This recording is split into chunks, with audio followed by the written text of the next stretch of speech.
One of the things we often wonder about when we're looking out at an audience, I mean, I don't know how many, about 3,000, 2,500 here tonight.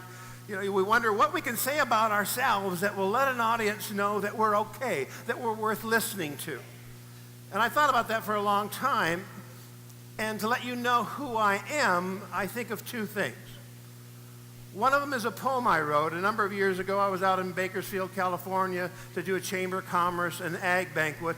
And the chairman of the group said, David, I don't want to use a typical introduction for you. What I would like you to do, because I know you write poetry, would you write a poem that would explain to our audience who you are?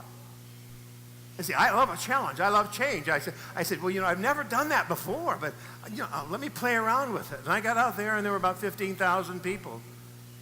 And the chairperson got up and said, I want to introduce our speaker today, David Okerlund, by a poem that he wrote about himself that's entitled, For Both Heroes and Nerds. Yeah, and it goes this way. I'm a little bit better than yesterday, and I plan to be a little bit better tomorrow. And I'll manage it all whether I stumble or fall, despite the disappointments, heartaches, and sorrow. For you see, I'm not perfect. And quite frankly, I don't want to be. Because if perfect came due with each rendezvous, who could stand living with me? So I've learned to laugh at my failures and to be modest with every success. And when I screw up, hey, people, I just empty the cup. Because who really needs all that stress?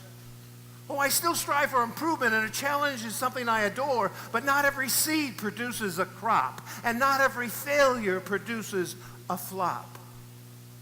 For success is seldom found in the score.